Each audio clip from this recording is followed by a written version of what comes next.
kumwambia kitu kipya kilichobadilika ndani ya kikosi cha Simba. Sasa hivi tuna maigizo mapya, tuna wachezaji wapya, wana hali, wana motisha, wanajituma, wanapambana. Kwa hiyo huu mchezo wa tarehe mosi hautokuwa mwepesi. Kwa hivyo jinsi anavyochukulia yeye, mchezo hautokuwa hivyo. Cha kwanza sitoke nyumbani kuja uwanjani na matokeo. Itakuja kumweka sehemu mbaya. Sija kazimia mtu wangu. Na kuomba mdogo wangu, kaka yangu, ndugu yangu, usitoke nyumbani una matokeo yako mfukoni. Mpira dakika 90 na mara hii sie kama Simba tumejipanga, tumejitafuta, tumejipata. Hatutokubali kupigwa mara 7 mfululizo. Kitu kama hicho mara hii no. Hakitokuwepo. Sasa hivi na watu kazi wanapambana, tunawaona wanajituma, hawakati tamaa, wanataka ushindi, wanataka hali ya mchezo. Kwa hiyo mzee wa Yanga nakuomba usije na matokeo mkoni kayaleta uwanjani. Ukija kwenye hoja kikanuni za katiba ya FIFA, kuna kipengele kinazungumzia vipi kwa mechi inaweza kuhamishwa uwanja kwa ligi ya ndani kwa viwanja kama Benjamin Mkapa uko kwenye nini, katiba nyingine zinapangiwa. Kwa hiyo kuna kipengele kinadai kwa ligi mchezo kusihamishwe ndani ya Tanzania bara.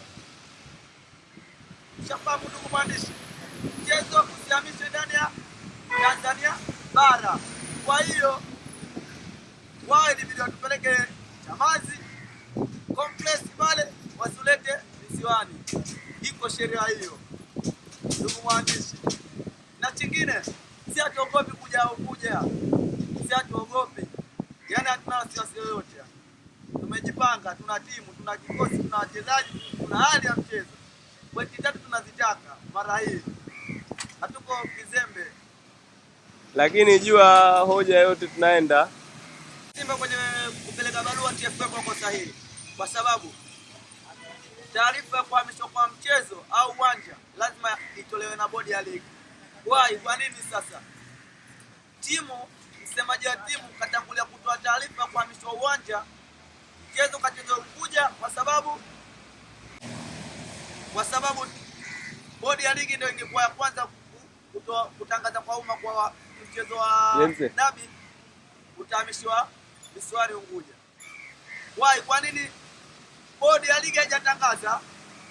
Msemaji wa timu katoka yeye hadharani kuitangazia dabi kwa mchezo unahamishwa na pelekelewa visiwani Unguja. Hilo pana ukakasi hapo kidogo.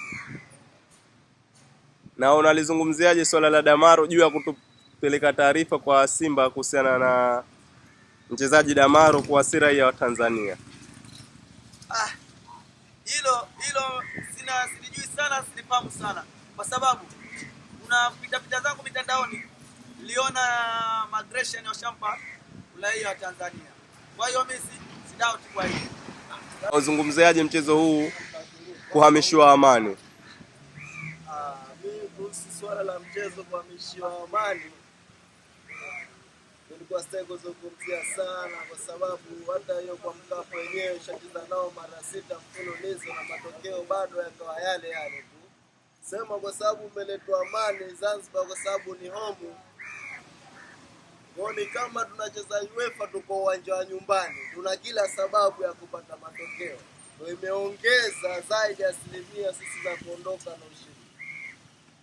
Haya, je, unalizungumziaje swala la Simba kupeleka barua juu ya kulalamika kuhusu mchezaji wenu Damaro, kiungo pale namba 6 wenu Damaro? Je, unalizungumziaje swala hili? Kuhusu Damaro wanajua, lakini wanajizima data, wanatafuta sababu ya kukwepa na washaambiwa hii haikwepeki. Na ndio maana sisi katika hii mechi tukenda na Damaro Day.